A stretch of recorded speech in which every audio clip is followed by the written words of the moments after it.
Hello, DIY Dad here again. Right, this is part 2 of what the hell am I doing leaving UK kind of video. Me and the other half, we're currently trying to sell everything we own. We've sort of got my head around it now about the fact that, we're going to go from the UK, take the kids, sell everything we own and just go somewhere. We haven't got any plans as yet. What we found, it's hugely overwhelming, the whole idea of packing in work, selling the house, selling everything we own, and then the organisation of where we're going to go. The whole thing's massively overwhelming. It's just an enormous task, because, one of the biggest things we've done. So we've decided that we're just going to take one step at a time. So everybody that knows in terms of my work and friends, etc., know what we're going to do now. So that's step 1. Nothing to hide anymore. Step 2, which we're kind of in at the moment, is selling everything. So we've managed to do 2 car boot sales so far. We've got another one coming up this weekend, and we've been in throw-out stage. And the bin's been full every time it gets emptied, which is a pain because it's only emptied every 2 weeks at the moment. So we might end up getting a skip to finish off. I don't know. This is what I mean. It's so difficult trying to sell everything you own because there's some stuff that isn't sellable. It's just rubbish. And there's some stuff that we're going to need right up to the day we leave, such as some kitchen stuff, things like that. So we don't know. So in terms of having we're not actually going to leave the house with 1 suitcase each. We're going to leave with a van load of stuff which we haven't been able to get rid of or sell, and that'll either get sold or charitied after we've left. But it'll get whittled down to the amount that can fit in a van effectively. So that's good. Yeah. So that's pretty much where we're at the moment. It's just literally trying to get rid of stuff. It's trying to get rid of an entire lifetime so far of everything you've accumulated, which we just don't need. I've pretty much sold everything. My chippers and all sorts of things I've sold. All my machinery and stuff, it's all gone. I've literally just got a small toolkit left in the van. And still got my chainsaw stuff, and that'll also be going. So that's basically where we're at now. The house looks like it's going to probably sell in about 4 to 6 weeks. So we've got 4 to 6 weeks to get rid of everything we own. So that's interesting. So that's stage 1. I did a deal with the kids as well. This was quite sneaky. If you struggle with your kids that have millions and millions of soft toys, which we did, we had like a giant bag each. You just don't need that, and I hate that. They never tidy them up. So I'm constantly tidying them up. So they were both desperate to get. They're into Moana at the moment and Rapunzel. So one of them wanted a Rapunzel soft toy, and the other one wanted a Moana soft toy. So what we did, we said, you can have any soft toy you want, 4 of them. 2 of the ones you've already got and 2 new ones. As long as we get rid of all the other soft toys, and you can only have 4 each. Then when you've got 4, if you want another one, you have to get rid of one to get another one. And they said yes straight away, so that's good.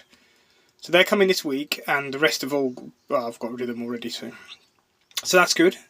So that's a bit of a tip, because kids get quite obsessed, don't they, with things that they want. They'll like focus, well, especially my eldest, because of her ADHD, she focuses on things she wants. So she was that desperate to get this toy that none of the others mattered. So that's kind of worked in our favour. So we did a deal that way, so that worked quite well, so that's good. So yeah, the kids are getting excited because I'll be coming home, so that's nice. Yeah, I'm quite looking forward to being with the kids a bit more. So I might have to drop days at work just to try and help with trying to get rid of, organise the house stuff. There's a few sentimental things that we're going to have 2 or 3 boxes that go down to my brother's, and that's going to be it. The van will be emptied and we'll go. So there we go. That's where we're up to. It's really not easy to do. it's very, very difficult to go through all your stuff and say, I don't need any of this. Nothing at all. A lot of it's sentimental. My wife's lost both of her parents and I've lost one of mine. So you have sentimental objects and photos and all this stuff that, you know, is associated with that gives you memories. So that sort of stuff will be kept. But we've got things like sort of all the pictures of family on the wall, that kind of thing. I think they'll just have to get skipped because other people don't want them, so we can't take them. So you have to be brutal. So one of the things is you must remember that if you walk out the door with literally just a toothbrush one day, you'll still survive. It's fine. You know, you'll find that you won't miss all the stuff you've got. For example, I come down to my caravan every week, and all I do is bring a bag of clothes. And when I'm there, I realise that, you know, all this stuff you've got at home, you don't need it. I don't need all this other stuff that you've accumulated over the years. You just don't need it. So you have to be the tip is to be really brutal with the stuff. I've read a lot of people that have done a similar thing, and they've put stuff in storage, and they're paying for this storage month after month. And then suddenly they just get rid of it because it's the cost of storage is just not worth it. So that's a tip. Really, really try and get rid of stuff. You don't need it. What you need is your family, and that's it. That's all you need.